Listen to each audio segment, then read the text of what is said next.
Mr.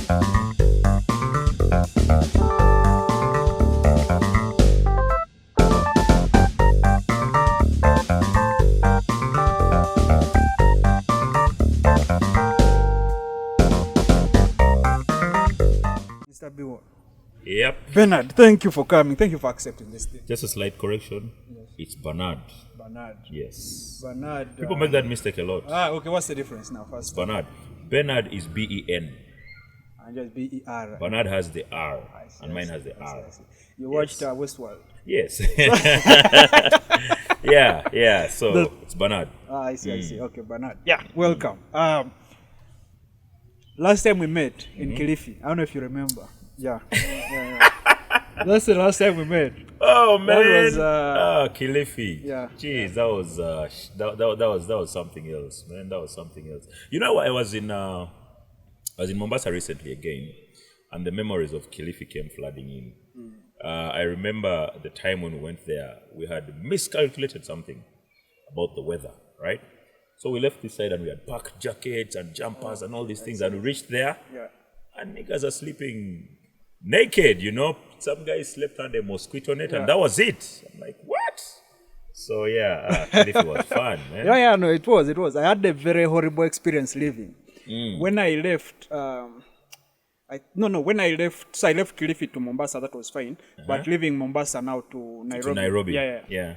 The shuttle I took broke down in the middle of the night. Oh, God. In the middle of the night. So we ended up sleeping in the thing until like daylight came up, and then I had to go and like board a real bus on the like. Listen, lesson number 1 for moving between Nairobi and Mombasa: always use the SGR. Okay, I see. Always use the SGR. Yeah. Now I wish you had told me this before. 1, it's affordable. 2, it's prompt.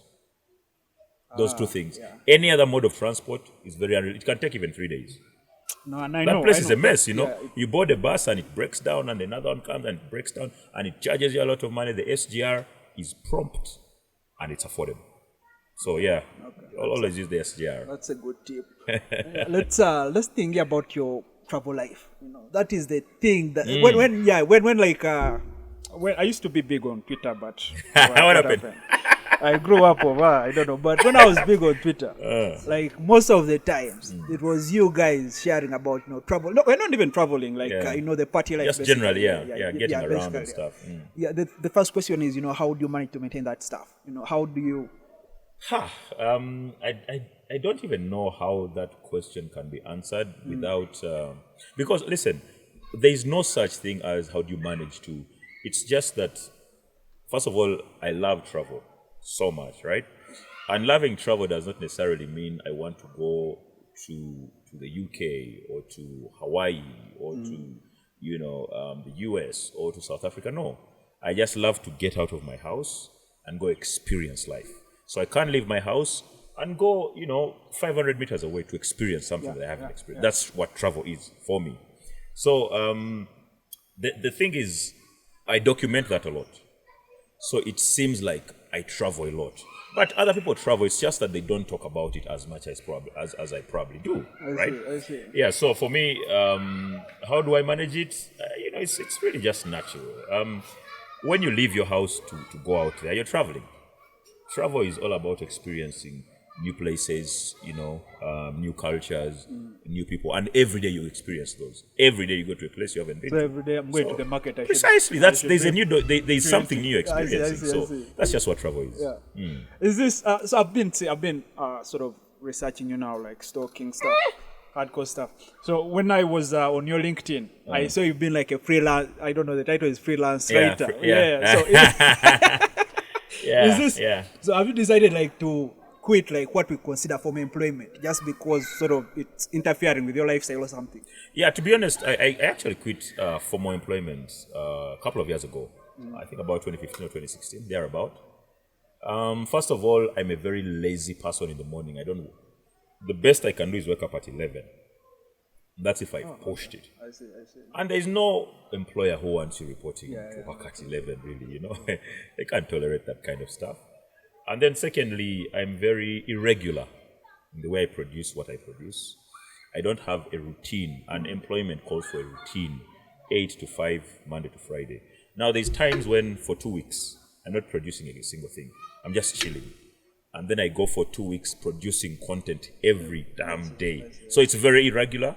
Unemployment and irregularities, they don't meet. You've got to be steady and consistent and these things. And then the other thing is, of course, regarding the money now. Employment, yes, it assures you of a salary at the end of the month.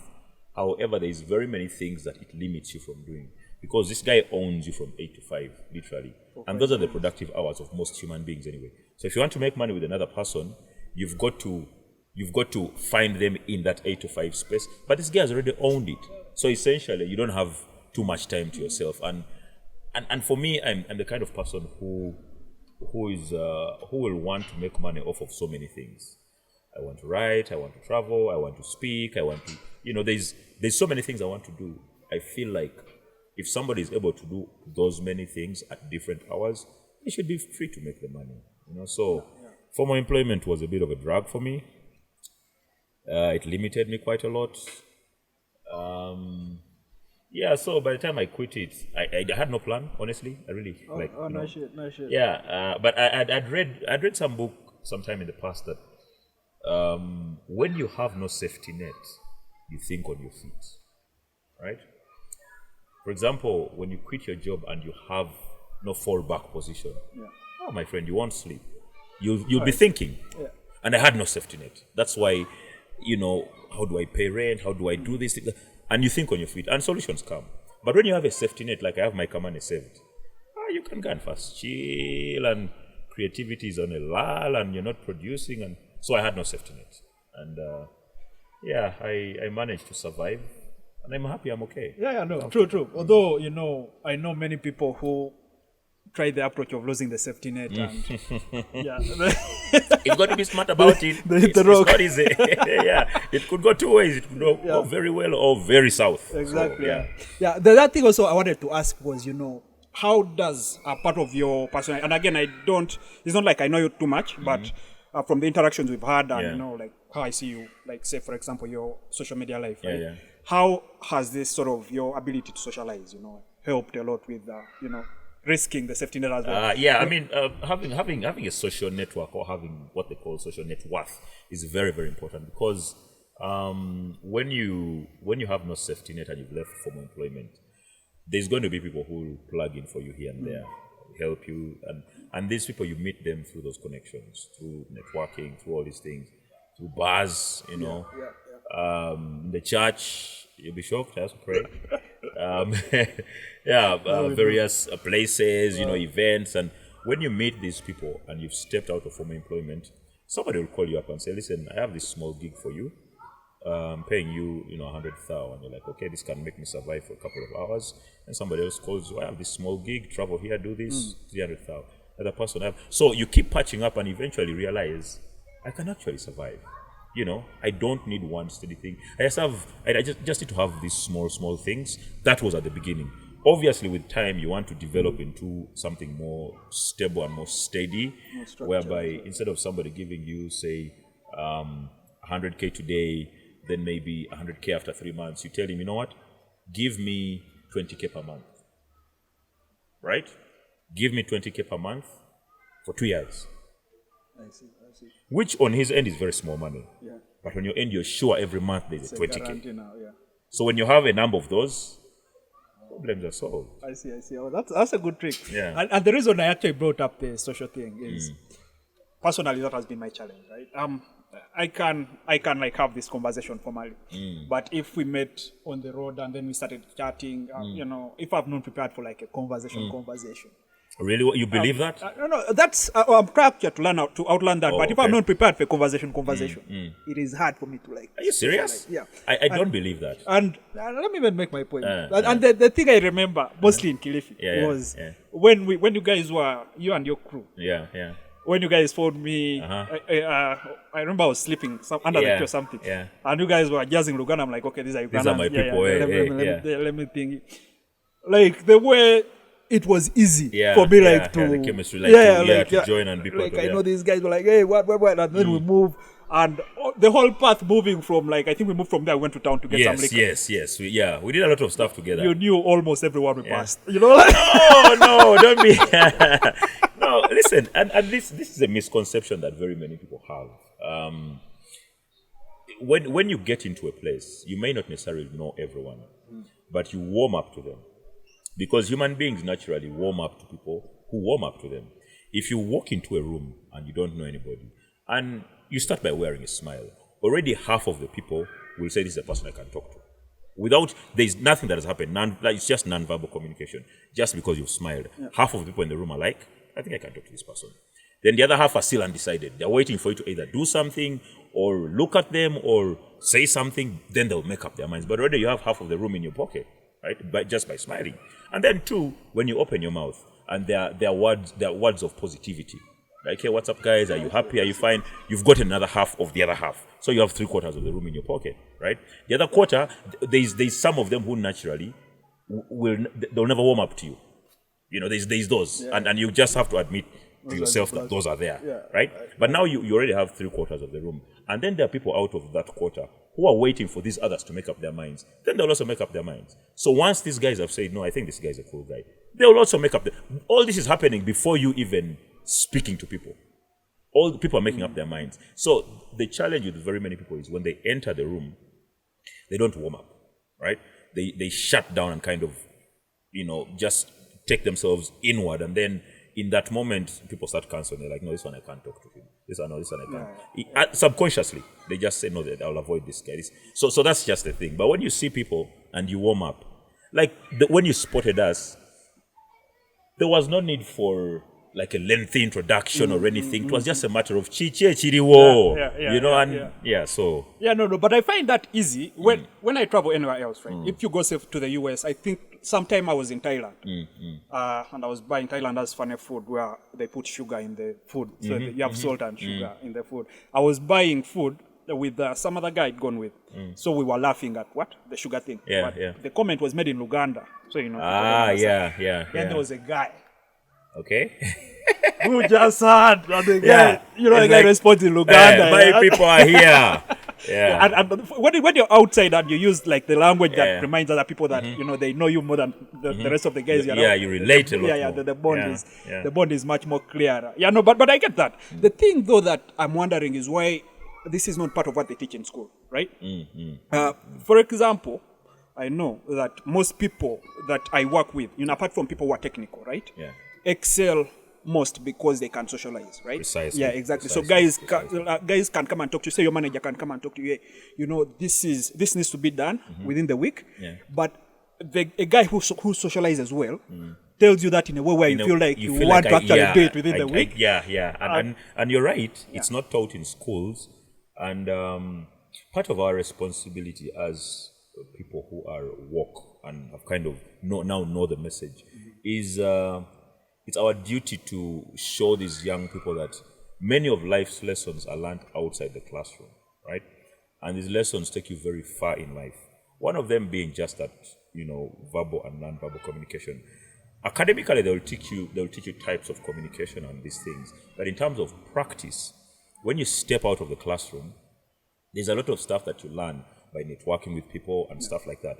And some of these lessons you learn by getting banned, for example. Yeah, you get into a room and they ask you to introduce yourself, for instance, to absolutely strange people, folks you never know. The manner in which you introduce yourself can make or break, because you can decide to introduce yourself by the script. My name is so and so. I do ABC, and you go away. Yes, you've ticked the box of introducing yourself, but you've introduced yourself to those people's minds, but you haven't introduced yourself to their hearts, because hearts don't warm up to a script. Hearts warm up to something that is outside the script.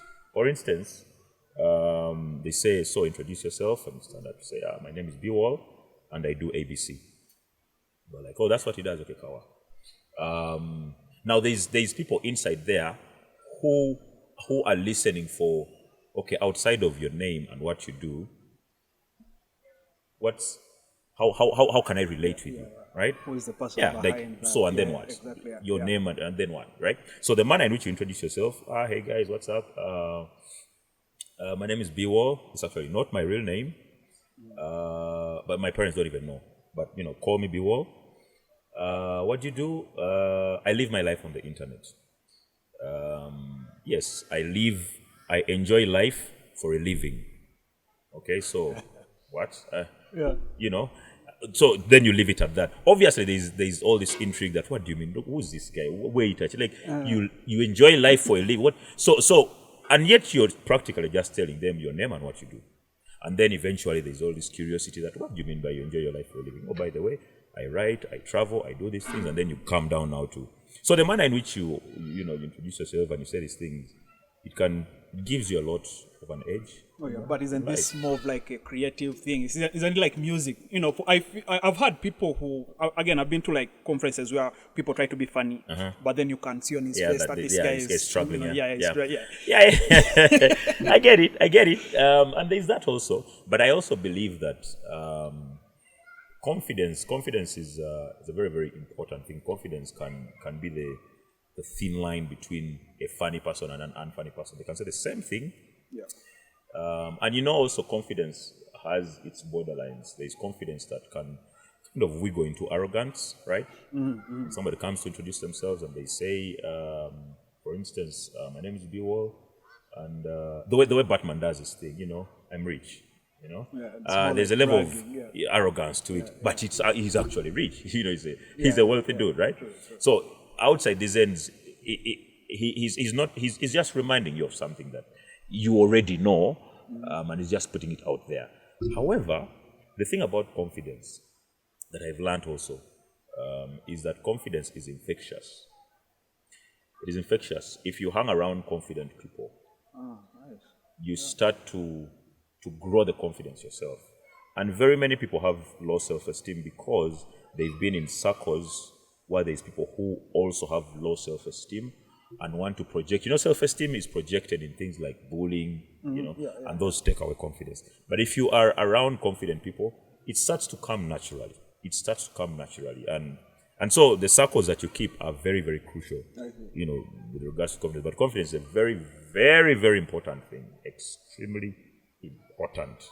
And also, so most of and we're going to talk about your social media life later, but I also want to first get the picture of what's the kind of content you consume. Because, for example, for me, I know like the content I consume is a significant part of how I see the world. Yeah. Okay. I listen to some podcasts, I read a few books, I watch specific kinds of TV and specific kinds of movies, and that informs a lot how I sort of talk, how I walk, a lot how of that you lead your life. And I want to get that picture from you. What are those things that you consume? It doesn't have to be daily, but the things that that have a major influence on your life. I know now church is part of it because you mentioned it. I come from a Christian family, actually. So, I have a Christian background. But in terms of consuming things, I'm very greedy in consumption. I'm very greedy in that I consume a lot of stuff.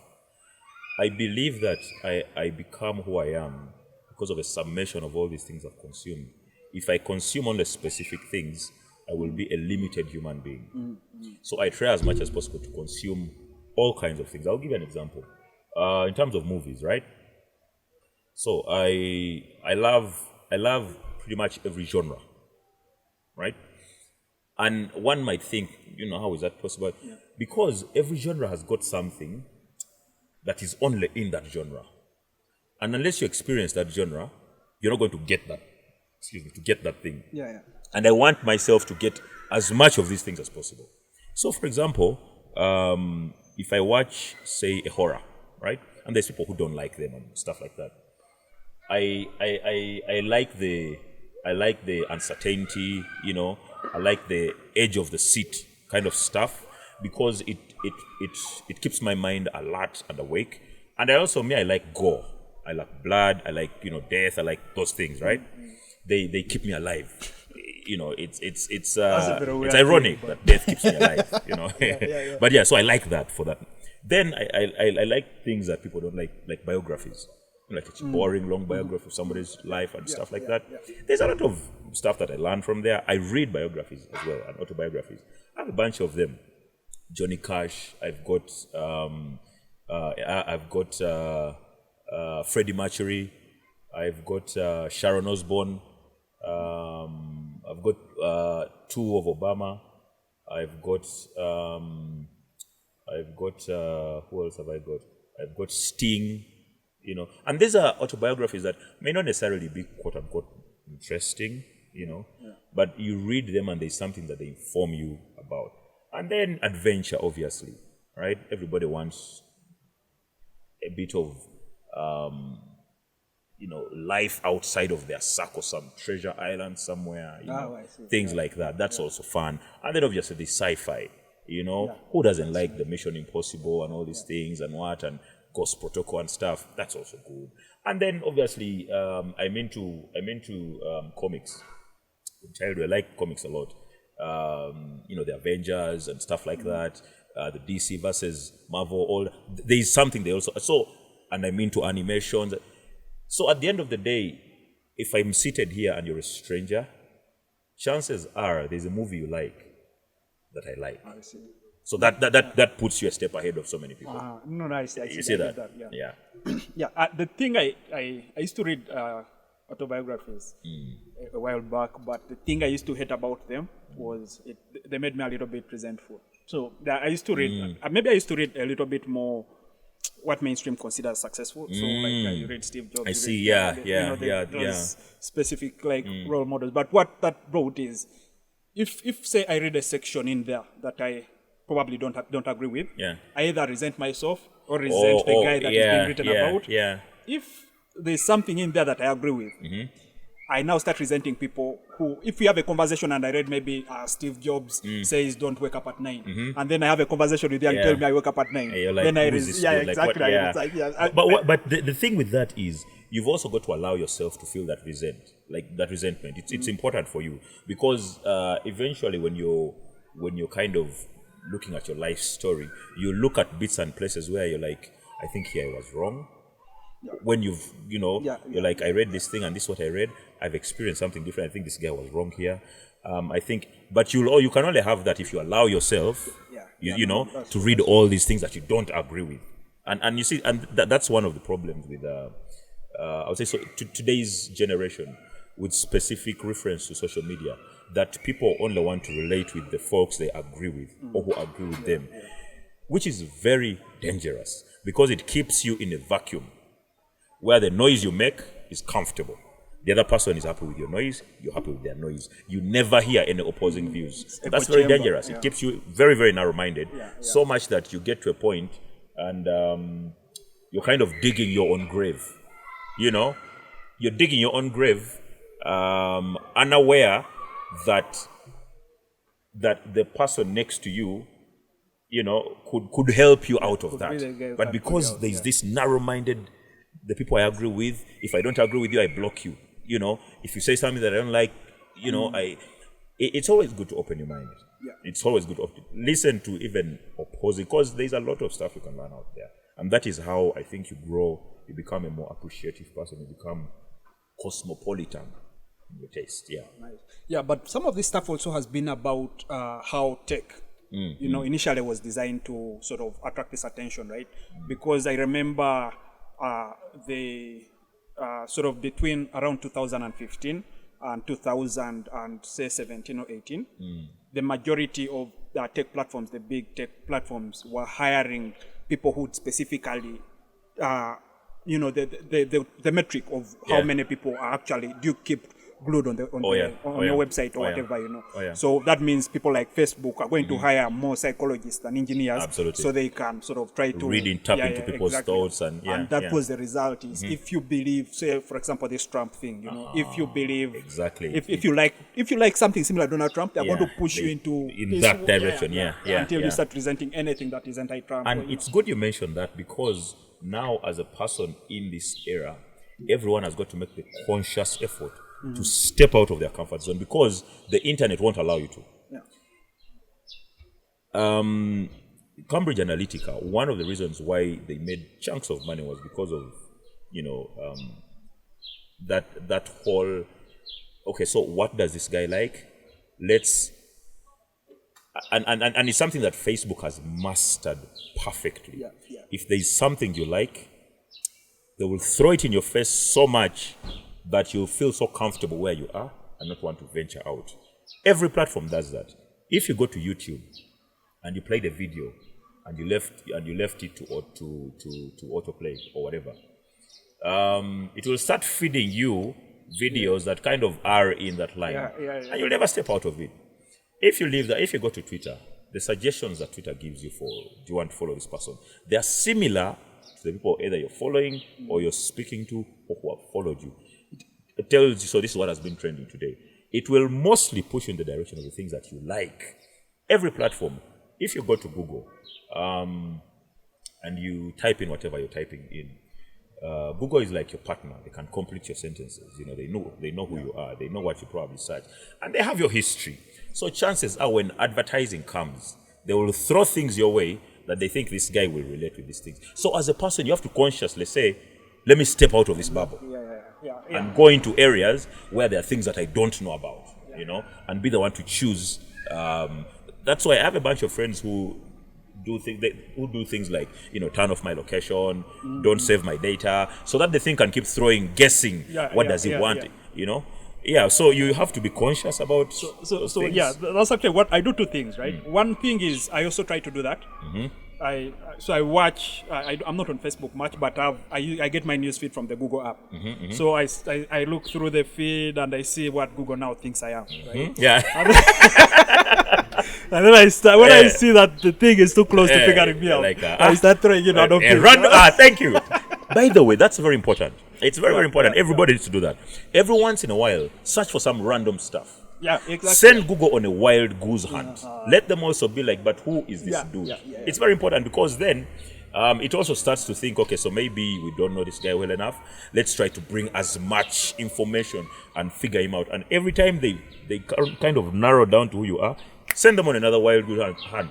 Search for some random stuff out there. And the problem is, people are so comfortable where they are. Nobody wants to step out of that circle, and it's dangerous. Did you watch that thing on Netflix, The Social Dilemma? One of the things I actually think they missed in Social Dilemma was proximity. So one thing I know for sure, I used to, I don't know if I'm okay with mentioning the name, but I used to work for a tech company in Silicon Valley, right? Where they do advertising, they sort of do targeted advertising for you if you want, right? And one thing they do most of the time is proximity. So if they know I'm with you, beware, right? But they know probably you don't click a lot on Facebook ads.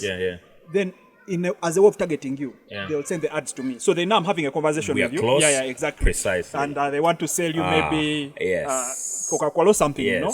Then they give me the advert. Knowing that we are close. So somehow we talk about it. We can talk about it. They do that a lot. You see, the power that technology, if people were aware of how much power they give technology, because it's us who give technology power. If people were aware of it, then they would know how to remove some of that power, right? For example, if you know that there's a certain direction that Facebook normally takes, or Facebook wants to take, right? And you know that there's a certain thing they're trying to channel. Let's say you've searched, and this happens a lot. You even in the inbox, something as private as inbox, you're talking with somebody and you're like, by the way, there's this shoe that I like. Tomorrow, on your timeline, there's some shoe being sold, and you're like, what the hell is this? You know, like, always send them on that wild goose hunt. Let them keep them guessing. You remind them that you have the power. Always do that. So that's one of the other things that I figured that sort of counters that kind of echo chambering thing where they push into to become this very reduced version of yourself is reading longer text. So the thing about Twitter is the tweet itself. You can either agree or disagree with it, right? It's all one thing that's there, right? The guy says, like today Sevo was saying, tweet-worthy thing, in order to fight corruption, is going to start hiring rich people's kids because they are rich, they don't need to steal. So that is a tweet you can see. Precisely. But the thing is, if you read long text, you're going to find a bit you agree with, a bit you disagree with, a bit you don't know anything about, and you have to now be comfortable with that. And speaking about long text, it's good that you mentioned it, because I think I write the longest blogs, amongst Ugandan bloggers, right? And I've done that consistently for a while, not because, I have more words than anybody else, but because from the very beginning I specifically told myself, because people used to say, man, dude, your blogs are too long, man. Can't you make them like 300 words, 400 words? And I'm like, I write this thing, A, for me. For me. That's I love lengthy things. I do. And B, if I reduce myself to what you want me to be, I'm not going to give you the best of me. Right? So I want to give you the best of me based on what I think I'm comfortable with, and I'm comfortable with lengthy reads. So all my blogs, 1,000 words, 900 words, 1,100 words, and it's very lengthy. I know very many friends of mine who, man, dude, I stopped at 200 words. I couldn't proceed. I'm like, it's fine. It's okay. It is what it is. I've given you 1,000 words. Read what you can, leave the rest. But there's people who religiously will read everything. And I would like for people to have that school of thought that if there is something that you're doing that is for the greater good, no matter how you're pushed in a certain direction, stand firm.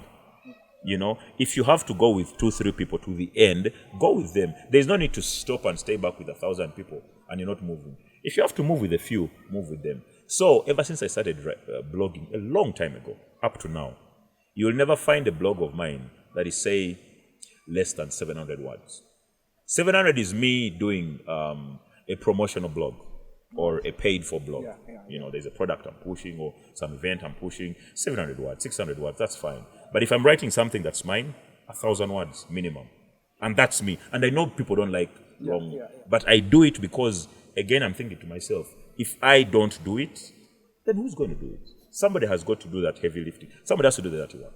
Let everybody do 300, 500 words. Let me be the one to do the... Actually, one of the places where we're trying to, I don't know if innovate is the word, other people are doing it. We're just going to start is doing voice acting.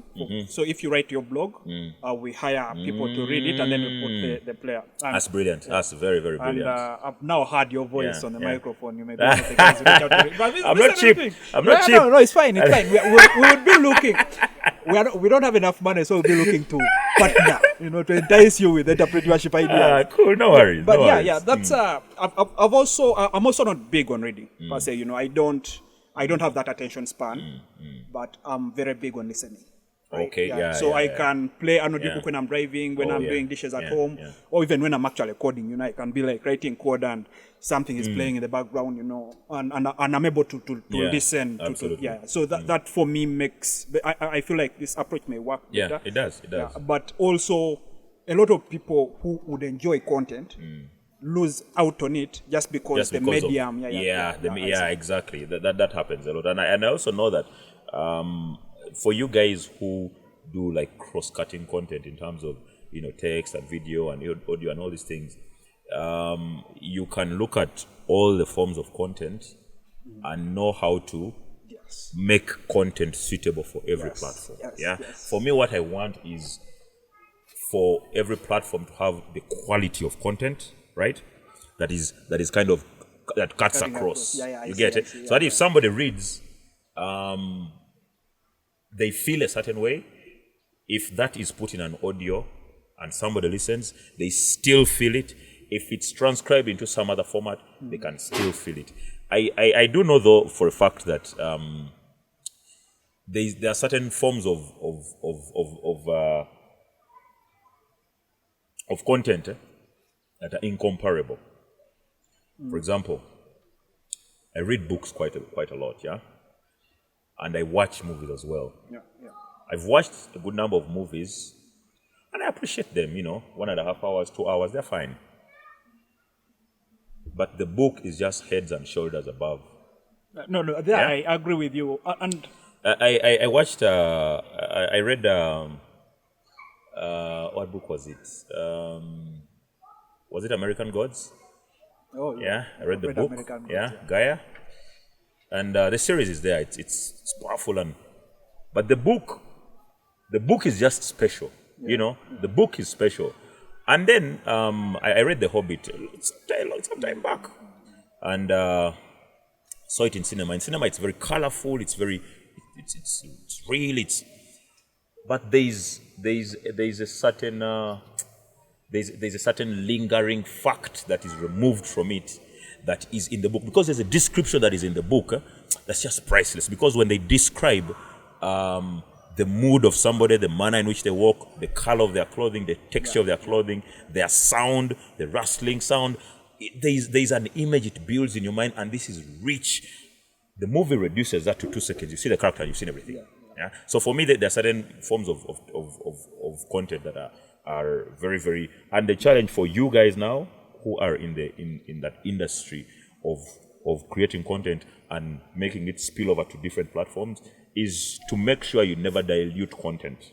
Yeah, just for the sake of right? the platform. Just for the platform. For example, I've written my blog, and my blog is a blog about travel. I've been to some place, and essentially it's an exciting, story.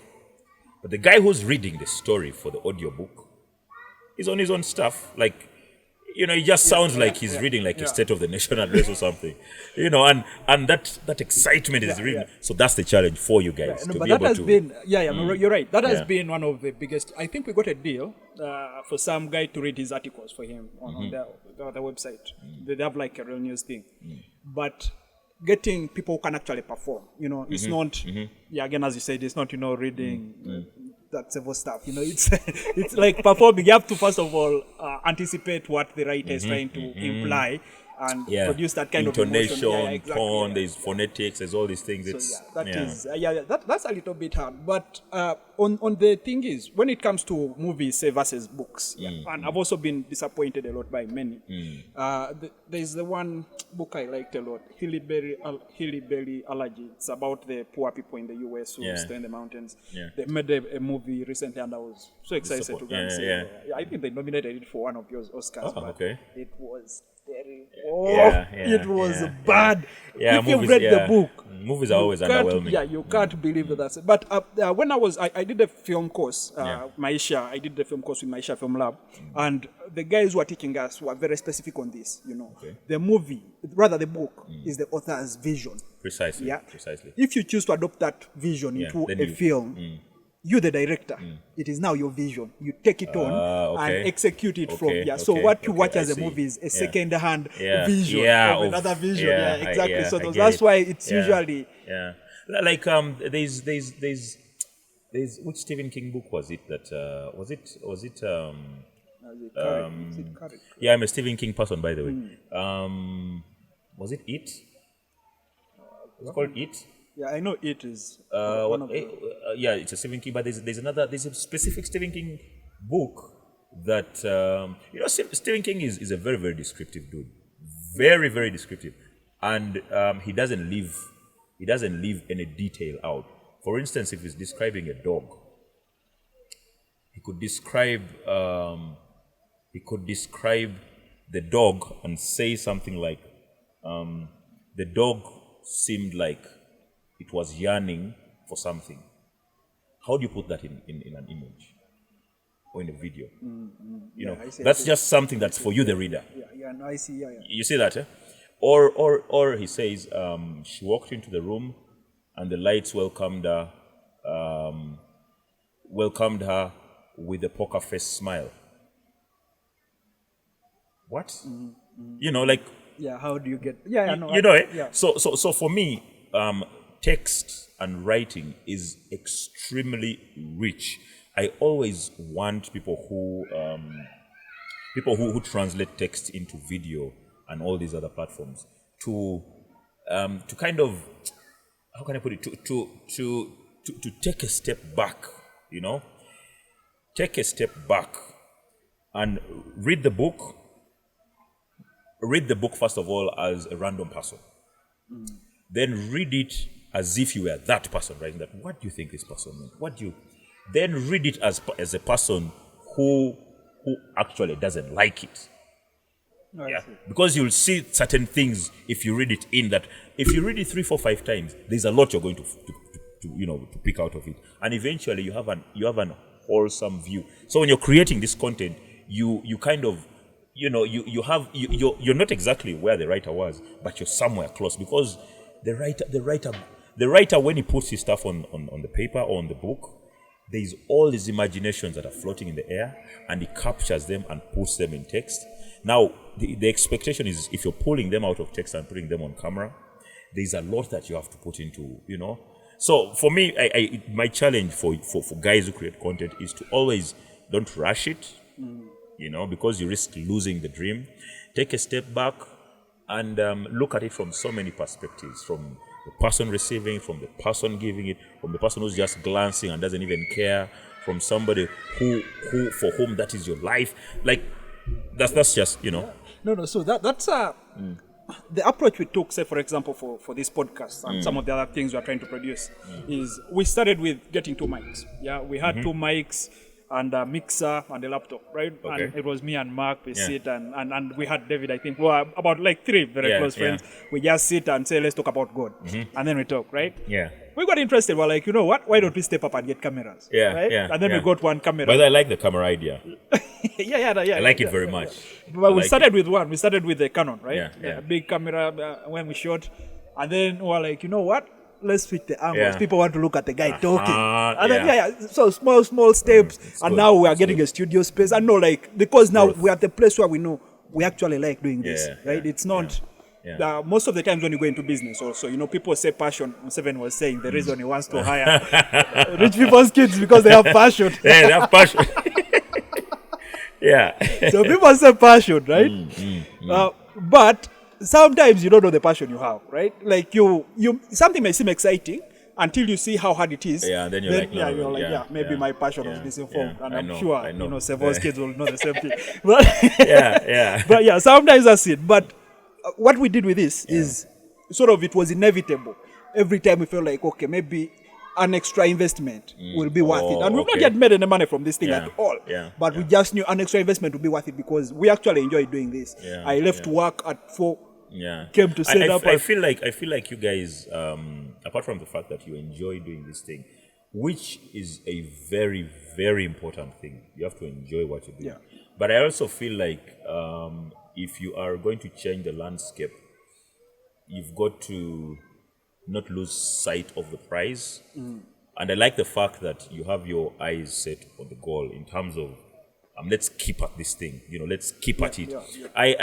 I've been part of a number of podcasts and vlogs and whatever that have started and run a mile, and then kind of partly because we get busy and stuff like that, but also because there's no anchor person who says this is my thing. Me, whether you guys go, I'll stay in this thing. We are all just like, we are friends, we like this thing. So I don't know how you guys do it in terms of like an anchor person will be like, by the way, everybody will say to them, man, I'm not feeling like doing anything. But somebody who will say, you guys, with or without you, this thing will happen. I have to tell him, we're not working on Sunday. That man, sometimes you wake up, maybe you're hungover or like you're chasing some money, it's not coming, and then they're telling you about a podcast or, which is not even going to pay you, like, by the you guys. But that anchor person, that's always important in every project. And if you have that person, you'll go places. I think you're extremely right about that. There is I think it happens to everyone, right? At some point, maybe the mood or whatever, I don't know, a lot of psychology, but at some point you lose focus of, why you started. The mojo dies and exactly.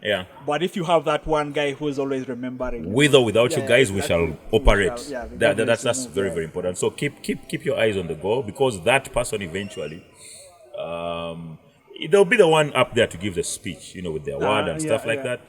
And he may or may not call you.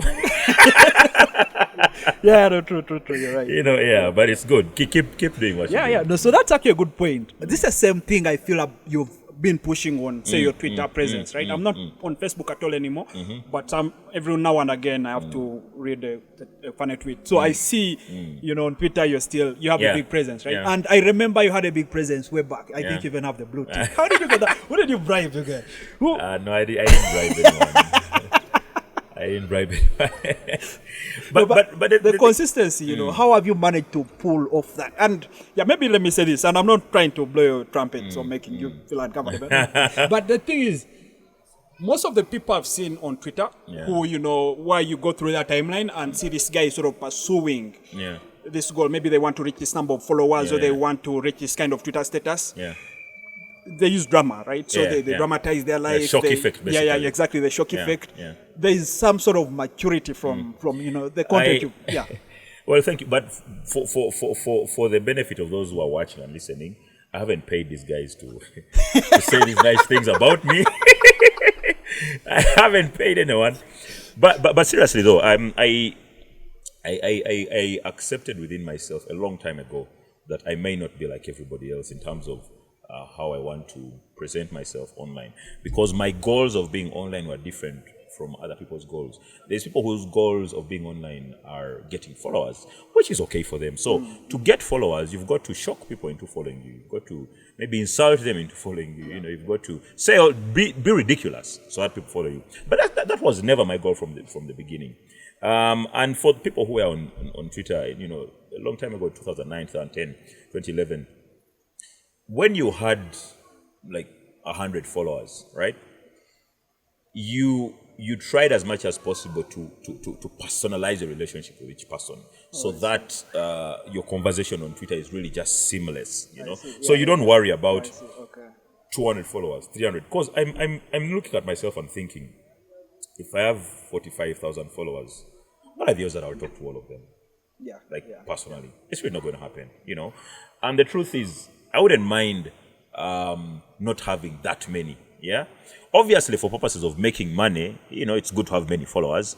But I feel like if you start your journey from a place of, I just want to talk to people and, you know, just talk to them, naturally they start to come. They're like, we like this guy, he's a likable guy. He talks the things we like listening to. He talks to us. He talks with us. You know, he's not looking for that shock effect of today what's trending today, so I can also, you know, he's not looking for that. And they start to follow you. And the thing about people on the internet, they always gravitate, and this is something that people, if people follow you because you insult, they will unfollow you because you insult. I see. Okay, so people will follow you will unfollow you for the same reason. The same reason they follow you. You see that? And people don't even see this. If they follow you because you're a funny person, they'll unfollow you because you're annoyingly funny. Yeah, it's too much. Now, they're like, no, this is chisuse, right? So you've got to tone down on those things so that people follow you because, man, I've talked to this guy 3, 4, 5, 6, 7 times, and you know, we kind of vibe, you know, and that vibe doesn't die because you're being natural. You are being who you are. You're not pulling any effects. You're not wearing any mask. You're just being natural. And the only person you can be is you. I see. So that's the thing about Twitter. You know, and I never worry that somebody joined today and tomorrow they have 100,000 followers. I'm like, it's fine, it's okay. We all follow for different reasons. Yeah. You follow to get 100,000 followers. Good for you. Are you happy? Comfortable? It's fine. Me as B-Wall, I followed because I want to engage with people, to speak with people, listen to them, let them listen to me. Let us be normal human beings online. Let's not go online and become wild animals and become, you know, ridiculous, sadistic, angry, bitter, annoying. No, that's not really. And are you still making? So I know, like you've said, you know, the first 100 people you cared about, like who the people are. Is this still the same thing today? Like, do you still make new friends from people you've just? Absolutely. Here's the thing. Obviously now notifications kind of become a bit many and whatnot. But averagely, everyone who sends me a tweet, I try as much as possible to respond in a manner that is conversational. Right, in a manner that is conversational. I see. And people like that. People like conversation. People can relate with you. I would also like. You know, somebody who somebody who doesn't talk down on you. Right, who doesn't seem like they're up there and you're down here. No. In a very conversational manner. I've got a bunch of DMs from people who are like, hey, by the way, I can't believe you responded to me. Like, what do you mean? Because I sent a tweet to so and so and they didn't even respond to me. Did they even see my tweet? I'm like, no, it should. Responding to is just natural. It's not something that you should thank anybody for. It's like you're walking on the street and you meet somebody and you say hi. You know, them turning and looking at you is already a response. and them waving or saying hi back is, it's just natural. It shouldn't be rocket science or thank. No. I think, and also the advantage for that is when you put yourself off the pedestal. Yeah. Then when you make a mistake, say in the future, people don't rush to judge people now know this is a normal human, and that's very important. Yeah. Do you know there's a lot of things that have happened to me that if I wasn't the person that I am, right, it would have ended very, very horribly for me, especially online. There's very many things that have happened in my life, and for some reason they end up on the internet. But the people who have followed me for a long time know the kind of person I am. Yeah. And a good number of them, either they reach out and they're like, by the way, so Bewalu, there's this thing I've seen. What happened? Before going online and saying, by the way, hey, what, shit. Either that, or they look at it and they just ignore. Because they know who I am. They know the kind of person that I am.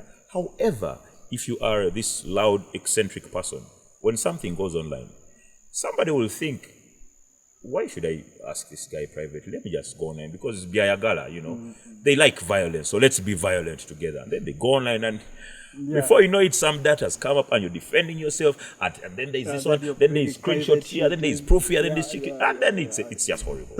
So me, I have no time for that. I have no time for that. How has this helped you score deals, making money off social media, for example? I know you're doing stuff with Guinness, and you're very forward with Guinness. You tell us, Kanokala. It is what it is. And I saw, I was looking again through your Twitter feed today before this, and I saw you've been also tweeting about COVID. I don't know if this is out of the goodness of your heart or whatever, but still, how do you manage to square those respectable gigs? I know some of, if say, example, we also hire a few people to help us move the word forward for our podcast. But, we want to know the kind of person we are relating with, right? We felt like we couldn't avoid you. That's why I didn't approach you. By the way, it's not because but we also filter who is it that we want to associate with as well, But is this the sort of the end game is so you create this reputation of the wise Bewalu that it's I'm honored that the word Bewalu is alongside wise. That's for me. That's but I'm honored. You are. But, this conversation has been really. But listen, I think over time, and this is something also that I like today's influencers, so to say, to kind of know at the back of their mind that brands have short-term and long-term goals, right? So when a brand comes today, they're like, okay, so who's the loudest person? And they'll probably get somebody who makes a lot of noise and has all these followers and stuff as a short-term goal. But as a long-term goal, and for me, I'm a long-term kind of person. Let me give you the example of Guinness. I don't even know if it's okay for me to talk about it here. That for a very, very long time, send them the invoice. For a very long time, I used to talk about Guinness, and people thought I was being paid, and it was absolutely free. But because I love Guinness, right? Wow. For a very, very long time, spoke about Guinness. And then someday, I get a phone call. They're like, by the way, we like the stuff you're doing for us and would like you to come on board and do some work for us. And they mention a figure. And I say, that's little money. I'll continue doing what I'm doing. Just for myself. But that's money that I cannot. You can't work. And I continued making noise about the brand. And still outside there, people don't know. They think they thought I was being paid. Until it came to a point, they call back, they're like, no, we really actually need you on this thing. We have a proper plan and then a proper budget, and they presented a proper budget. I'm like, now we can talk. So then I got to a point where I'm speaking, for them officially, as an influencer, as a brand ambassador and stuff like that. And they're paying me the money that I want, and I'm doing what I love. And I haven't changed anything about me. I used to talk about it. I still talk about it. That consistency. It takes a long time, but it pays you more. It pays you more. And the other thing about brands is brands want to associate with somebody who they can trust their brand with. It's very difficult for a brand to entrust you with their brand when they're not sure what you will say. Yeah. I see. You understand that? Yeah. They're like, tomorrow we might wake up and this guy is exactly. on another trajectory, Yeah. and our brand is dragged. So brands are also afraid of that.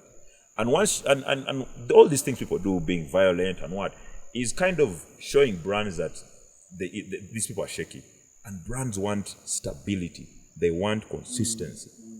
If you're the kind of person who has said that, I will always use correct grammar, there should be no day that comes and you've started now to do typos. No, don't. Because the brand will be like, now what's this? So there is that consistency. The problem with very many people is they want to go with bargain and vigenda. So what's trending? What are people doing now? People are insulting so and so. Let's all insult this person. What are people doing now? This and that inconsistency is very, very scary for brands. It's very, very scary. So for me, the reason why eventually I end up working with brands that I respect and also respect me is because I don't want any brand's name to be dragged in the mud on my timeline. The same way, I don't want my name to be dragged because of a brand. So it's just a give and take. Both of you have your reputation exactly. invested. Okay, so now I'm going to pitch to you my idea. Yeah, because now I'm convinced you're the kind of guy who should listen. Really? Anyway, no. So I have this idea, right? And I've actually started working on some of it, right? Okay. Where I feel most of social media is going, right, is going to be data mining forever. People keep saying, and I've heard a lot of, I'm very, very pro blockchain and pro Bitcoin and all that. Okay. And I've had a lot of conversations around, how do we innovate where you own your data, for example, and then there's a platform where you can just share a little bit of data you want, but it's all stored in your wallet and things like that. And I've seen technically that's feasible, but I don't see how it can compete with this infrastructure that we have right now, right? But I'm thinking the future of social media, if I get this right, or if some white guy is watching this podcast and they steal my idea, is going offline. Right? If you're here, for example, if you're bored at home, right? And you say, I want to play soccer. What if there was an app where you can mobilize random people who want to play soccer? Right? They don't know you, you don't know them, they don't have, you don't have to, you can't be a catfish because it's an offline event where you actually have to show up. Exactly, something like that. So that's what I'm thinking, where you mobilize. And the reason I want to do this is because I feel like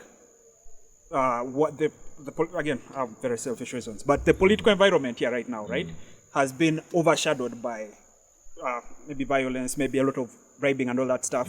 It's hard, even if you actually had a valid political thing. It doesn't have to be overthrowing the old man, right? Like a valid political thing, say for example, health, they're not paying the doctors, they're not actually paying them. You cannot mobilize around that. Either your protest is going to be infiltrated by guys who are going to be violent. So if there was a way you could actually mobilize in a legit way where you pitch and no one knows you, but they know your idea. You say, today we are going to go and take this thing on parliament or whatever, and these are the plans, these are the things we are going to follow, and this is who I am. You don't have to believe me, but this is the goal. This is the cause, and then people who subscribe, like you show, a few people are willing to come on board, right? And then and this can be maybe for me I'm doing it for that, but you could do it for football, you could do it for drink up, you're like, guys, it's Friday, I have no plot. Who's out to drink at what? Eat and drink and eat pork. And some guy will be like, and the thing you're using again will be location. The problem now is that most, of course, geolocation. So I know phones that are near you, a guy would be like, I'm around. The same thing Tinder does, right? You swipe and closest this guy, so closest people, I'm up, and I can do this. If say a demonstration, someone can come from Barara, you can widen the circle. You're reach out to people who are in Barara as well, as long as they can be there on this date. And I feel like that is offline. Taking social media offline. I tend to agree with you, with reservations, of course, that the future of social media, there's a huge chunk of it that will be offline, right?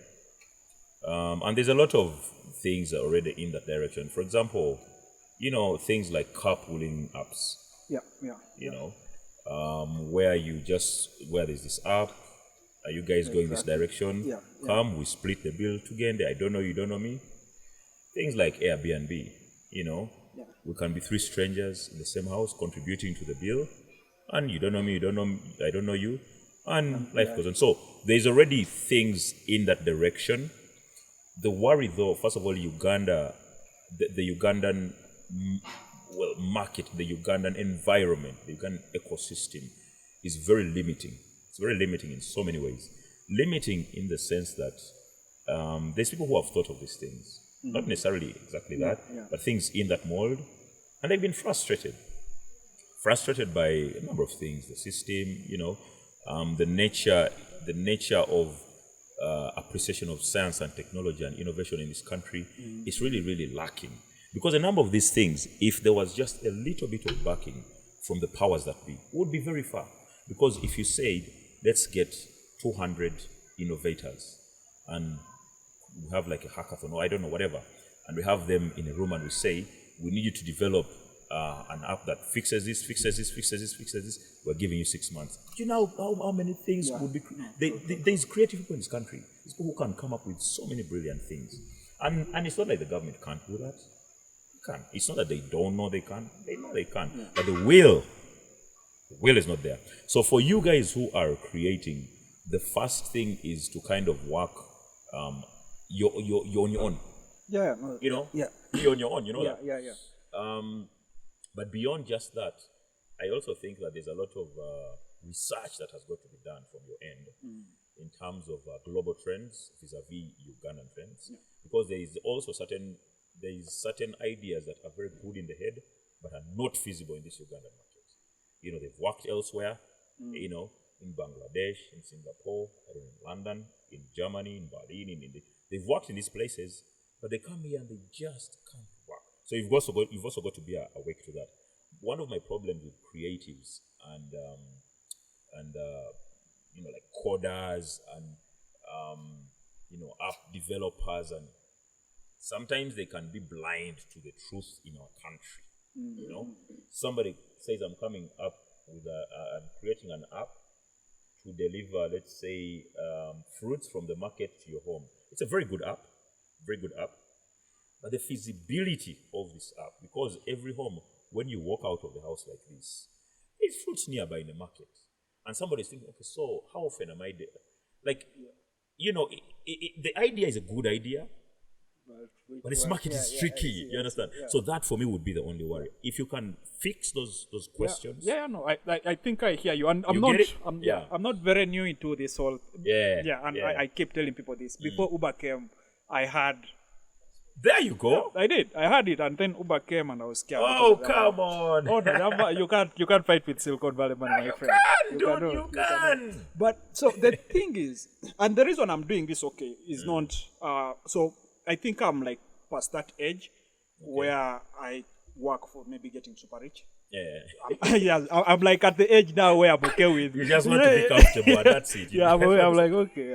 I tried that. You're not trying to be wealthy. So. I feel like from my perspective, when I was transitioning off social media, it was a very hard thing, because getting shit to do offline is, unless you have really, really big circles, people who don't have anything to do, Yeah, exactly, because every time you want to do something, someone is either at work, the baby is crying. Something is up in the real world. They are still willing to do all that shit while tweeting, so they can be on social media, right? But if you're off social media now, you want to cut that out. How do you catch up with people in real time? So that for me, I feel like that's something that we just need to figure out how to work it. I want to call the app offline. Getting people literally offline. You go on your phone, so you can go offline and do some shit. Yeah, it's also a challenge of its own, because also you realize that we are heading towards. We are already in that time where a phone is like the extension of your body. It's like another finger. So when you don't have it, you feel something is missing, true. And to demand people to put that aside, and it's something that I like to mention quite a lot in places where I go, that the mobile phone is supposed to be your slave, as opposed to you being a slave of it. Of course, easier said than done, right? I've got because I live a lot of my life online. I've got to consciously have time and have times and places where I'm not with my phone, right? Or it's on, but it's just right there. And I do that quite a lot, because to stay sane in this era right now, you have to do that. You just have to do that. If you're the kind of person like myself, whose bread and butter comes off of being online, you can easily be sucked into becoming a zombie, because there's always somebody who needs something done. That's the truth. Even at 3 a.m. there's somebody who needs something done. And are you always going to be doing things for people? You need you time. You need time to Yeah. Switch off, unplug, and just be you. And once you master that, those things that you're talking about going offline will be easier to market. So my thinking is, in terms of selling it to people, the first concept that has got to be sold is this thing is dangerous. That's so that people can appreciate, that people can appreciate that you need to be offline. And then when they appreciate that, then why am I giving you these? Why am I giving you these tips? That's why we bring people. We bring people here so we can build them for ideas, and then we add them for ideas. Because I don't think people hear enough how dangerous it is to be online all the time. They don't hear it enough. You guys, as in, we've got to drum it in there a lot more, so that then when you offer offline options, they can say, okay, so if I'm not online, then what are you giving me? Then you give them the options. Because being online, it can be trouble. It can be trouble. If you have YouTube, you've got Twitter, Facebook, you've got Meebo, you've got TikTok, you've got Snapchat, you've got Instagram. You've got Pinterest. Those are just 8. Those are 8 out of 15 possible platforms that are waiting for you to say something or be something. If you watched the social experiment, that's social experiment, Dilemma. What's social dilemma? Social experiment? Social dilemma. Social dilemma, yes. This dude, so instructions are being sent. That man, the guy hasn't checked his Instagram in a while. Send him a notification. Send him a notification that this chick, by the way, posted a new picture. Or the guy has not been on Twitter. What's been trending on Twitter? Is this tweet funny? You missed this, and just to kind of remind you that, man, you're missing this thing. Facebook, you missed, so and so sent you birthday message. What, like so and so poked you. Things that you can do without. Things you can properly survive without. True. So once people appreciate that these little things, these nudges to go and check are not necessary, you turn off notifications. Which is something that there are certain hours within which, for me, I don't have notifications. So if you want to reach me, you've got to call. The no notification is a phone call. Every other thing, because you see, for the time we've sat here, there's things happening. People are sending WhatsApp messages, there's Twitter DM, there's all these things, there's Instagram, all these things are happening. But until I choose to open the phone and see, I will not. But you know that there's people for whom every 2 seconds the phone is vibrating. There's a notification. And it's normally worthless notification. True. So and so retweeted. And then, So, first let people appreciate the importance of reducing that. Because once they know the importance of reducing those notifications and that stuff, they'll now value being offline. Then you present to them that, okay, so while you're offline, life goes on, but there's this item. I think you can do something. So now you've reminded me, I think my biggest competition is Facebook. I used to have my WhatsApp. I would deny it to use data in the background. So if I'm not using the phone actively, it shouldn't. WhatsApp did was to send me a notification saying you may have. You may have. You may have new. Let me tell you, these guys, they work. The devil works in mysterious ways. The first time I read that, I've checked nothing. Like apart from the groups, that are muted. Crucial. I'm like, what? Yeah. So for me, for all on WhatsApp, I'm in a bunch of groups. I can't say it here because people will think I'm ridiculous or crazy. I can't say how many groups I'm in, but a good chunk of those groups, some of them I check like once a week. Some I check once in a fortnight. Some I check like a family group, like once in 2-3 days. If there is something specifically concerning me, somebody will reach out. If it needs my input, they will reach out. And this is the thing about, I know there's people who live and breathe on WhatsApp groups. They have to be there, all the time. And that's but a time will come when you actually have no life of your own. WhatsApp now determines your life. And I'm afraid we're kind of almost there. Because even on Twitter, I know people who can't live and breathe without it. And yet really, what are you saying? It's the same usual stuff. So no, that's true. I struggled to go off Twitter. I did. It was a struggle for me to go off Twitter. So I don't take that for granted at all. I think also the design of this micro information thing, where you go and things are very easy. They're very easy to consume in small bits. You feel like this is small. I can work with. Whoa. You feel like you're not doing anything. It's like watching series. You say just one more episode, really. Yeah, at least 3 a.m. And it's 6 a.m., man. You know, I think your problem and is the worse night than has mine. gone. And you're like, oh, what the hell? Yeah. For me, the advantage is by virtue of the fact that I'm technically unemployed, I allow myself a lot more leeway, you know. Yeah. The thing, though, is I'm also a bit strict on myself in terms of if I say, okay, for the next 2 days, I'm not going to check Instagram, it will be there, you know, it will be there. And I know it's there, and I know there's probably something I even maybe need to check. But until those 2 days elapse, I'm not going to check. So the only way I have been able to develop that over time is by, one, having some kind of timetable for your life. Having a timetable for your life. This is something I learned from my dad a long time ago. Had even nothing to do with social media. It was just about life. Have a timetable for your life. When you wake up in the morning, what are you planning to do that day? Including social media. So, you wake up, let's say you wake up at 8 a.m. Okay, 8 is late, people will insult me. 6 a.m., right? People think I'm an unserious human. So, let's say you wake up at 6 a.m. Yeah.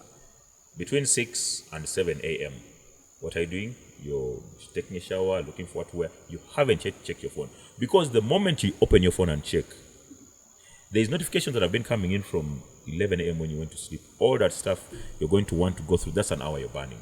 So start with the rest of the day. Take a shower every day. If you're a person who says a prayer, say it. If you're a person who does yoga, do your yoga. If you're a person who reads something, read something. Get that out of the way. All right? Then say, okay, so on my way to work, if you're a person who goes via taxi, you say, my social media time is when I've boarded the taxi like this, up to when I get to office. That's my time on social media. So in that time, you catch up on whatever you need to catch up on. Wow, The moment you get to office like this, the social media time is done. So you get to your desk and you start to work. I see. You get it? Yeah. That's Then when you start working, you know the lunch break is between 1 and 2 p.m. You say, my lunch normally lasts 40 minutes. 1 to 1:40. So you'll have 1:40 to 2 for social media. In those 40 minutes, catch up to those 20 minutes. Catch up with everything you missed since 9 a.m. or 8 a.m. when you entered the office. It can't be that much, really. You know, the 20 minutes are enough. You get back to your desk at work. Then you're leaving work at 5 p.m. You wrap up your work, whatever.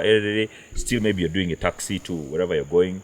So that time of the taxi from that place to maybe your kafunda or to home or to the market, that's your social media time.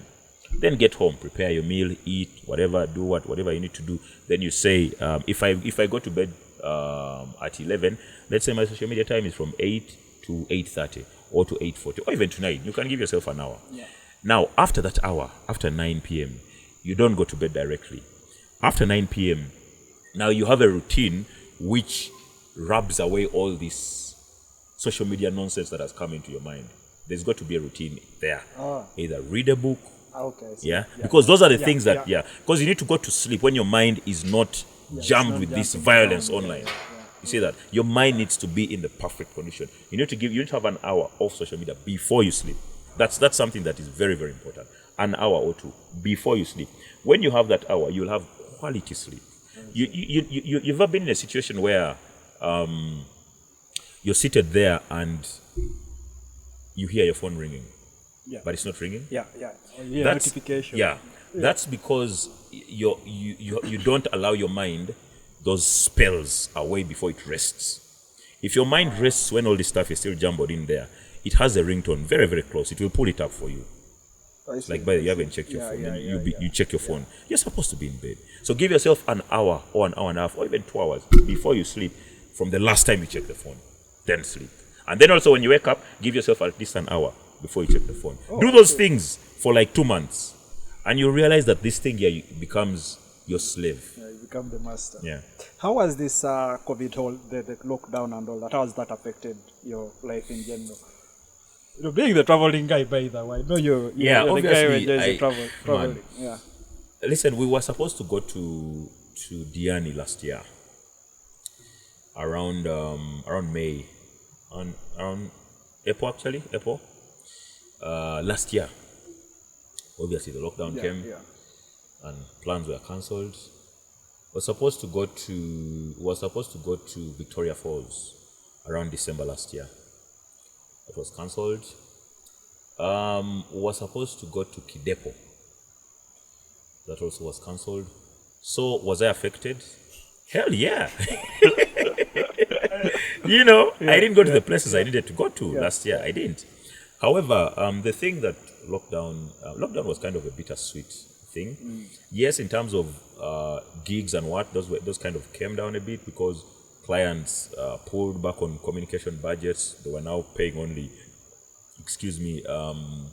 what were they calling them? They were calling them, what did they call them? These guys who they gave those stickers. What was the word they were calling them? Essential, yes. Essential workers. So every company was paying only essential employees. And social media influencers aren't necessarily the most essential, So budgets were cut back in our regard, and that's something that happened. However, the other thing that COVID did for very many of us is when you are in the four walls of your house, creativity can just, I see. you can create, man. Yeah. It allows you to, because when it's just you and your house, you've got to find ways to stay sane, right? And the mind is a very, very wild thing. It can create, but what about which is why things like TikTok and what flourished, because when you have just you and your phone, you've got to find a way to make it work, So for me, I wrote a lot. I used to write about 20,000 words per day. I love writing a lot. I used to write about 20,000 words per day for about 6 or 7 months. And that's a whole lot of writing. Obviously, most of those things will never see the light of day. It was just my stuff. Yeah. But it re-energized me in terms of loving to write and doing these things and what. So there's a number of gigs that I did in the lockdown that involved writing. And then also the other thing that the lockdown kind of did for me, obviously when people have been fired from their jobs and all these things and what, you have to be a support system for them. So I was a bit of a support for a number of friends.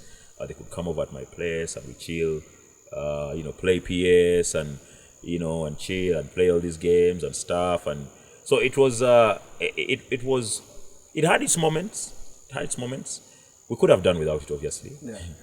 But it had its, its moments as well. And now that, not that it's over, but now that, we are in another phase, sort of. At least now we know how to deal with it. There's a number of lessons we've learned. So, yeah. I remember you were also promoted to head of SMAO. Was it you or was it Patrick? Guys are doing SMAO, by the way, SMAO. I don't even know how I can say this, but because I know there's a good number of females who will not be too happy to hear about, SMAO and all this. But it was a necessary evil, because when the resources are limited, they've got to be used carefully. And if a woman is asking for resources, you've got to know, so what are these resources going for, and what do we get in return? Every penny every shilling must be accounted for. And women are not necessarily used to that. Women are used to, send me money. It's okay. There's 100K, and you don't even ask where is it going. But now when resources are limited, send me money. You're like, but now for what? For hair. Where are you doing your hair from? Can't we pay an installment? So SMAO had to be born. I know. So let's as we actually try to conclude now to understand the history behind the world. I know we are OBs of the same school. So before how much of that, secondary school or primary school, how much of that informs the person you are right now? I think every human being is a summation of the life they've lived.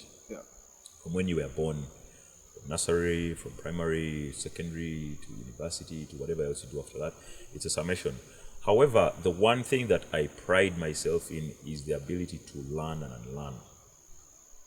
I grew up a certain way, but there's so many things about me from the past that person there would look at this person now and they're like, who the hell are you? Yeah, because I've had to discard certain things from the past, just kind of take on things that had never crossed my path anywhere in this life, right? I know that the schools that I studied in, of course, created a certain person in me. I was in Makere for my nursery, which is pretty strange. There was a kindergarten in Makere, School of Education. That's where I did my nursery, and I did my early primary at Bad Valley. So between that time, the life that I lived was it pushed me in a certain direction, right? And then I left that. I went to Nkumba Primary. That's where actually I did my P7. My life again. I joined boarding for the first time, and that also created its own thing. Yeah. Then I went to Ginger College, for my O-level, and that also made me a different person. Then I went to Gombe for my A-level, and that also made me a different person. And by the time I joined campus, I had been all these different people, and then joining campus, you become a different person again, But then now when you leave campus and your mind opens up, you're like, okay, so who exactly do I want to be? And the person that I wanted to be was none of these people. That was me looking at my life, and it was none of these people. So I had to create a new person. That meant that all these things I've learned, I've got to unlearn them. And that's something that very many people don't do. You find people now who are a reflection of who they were in high school, which I'm not saying is a problem, but you're not allowing yourself to grow, to become a better version of yourself. Because everybody must strive to be a better version of themselves. And for me, a lot of the things that I am now, yes, what I was in the past kind of built up to this, but a lot of what I am now is very conscious. It's deliberate, as opposed to shunned by the education system. You understand it, yeah? Because the education system pushes you a certain direction, and if you're not careful, it can make you somebody you actually hate. Because there are people who are in jobs that they loathe. There are people who are in marriages that they hate. There are people who are in religions that they dislike. Like all these things, but you have to allow yourself to just forget that thing and develop into a new person. So yes, they've informed who I am, but I am who I am now because of the consciousness that I allow myself to feel, the consciousness that I allow myself to be, and the fact that I allow myself to learn and unlearn. There's many things I grew up thinking were right, and they're actually not right, and they're wrong. I grew up in a very patriarchal family, and very many things that happen in patriarchal families are not necessarily right. They happen because this is our society as Africans and stuff, but they're really not right. And there's a way men treat women, and you're thinking, this is how it is. This is how my parents. This is how my grand. But as a conscious person, this is not right. I can't do this. So you consciously allow yourself to grow and develop. The person that I am today is not the best version of me, because tomorrow I know there's something new I will learn, and I'll become a better version. So that question, the only way I can answer it is by saying that every day I grow to be a better person. So this signals to me some, and I do meditation. I used to practice some version of Buddhism, not so much anymore. But so this also signals to me a little bit of spirituality. Do you have like some sort of practice? But let's not talk about that, because that's like an entire hour. I'm a very, very spiritual person.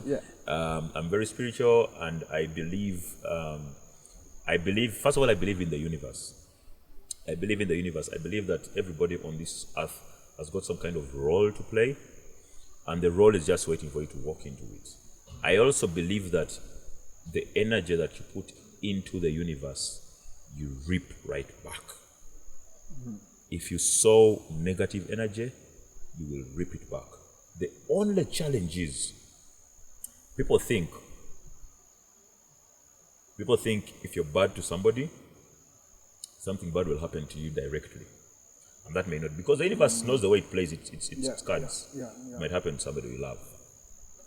Or something bad may not even happen to you, like in this moment. It will happen to you at a certain time when you least expect it. But the truth is, what you put out into the universe is a boomerang. It spins around and comes right back to you. That's just For me, that's what I believe. So I try as much as possible to put a lot of positive energy out there. Be nice to people, be kind to people, be helpful. Not that I'm expecting anything in return, but I'm thinking if anything is to come back, at least it better be positive. So that's just my mantra for life. Just put positivity out there into the world and let the universe play its cards. Yes, there are moments when you put positivity, negativity keeps coming. You put positivity, negativity. It's probably because there is somebody who sowed so much negativity and they love you. So you just, You get it? But if everybody put positivity out there, there'd be very little negativity. I remember Dalai Lama said something very similar about why he tries to make someone next to him happier than he found him. Because if you make the next person happier, you're adding more happiness into the world. Thank you very much. And happiness, I believe happiness is like happiness is a very ironic thing. The more you give, the more you get. You know, it's not like the traditional subtract equation.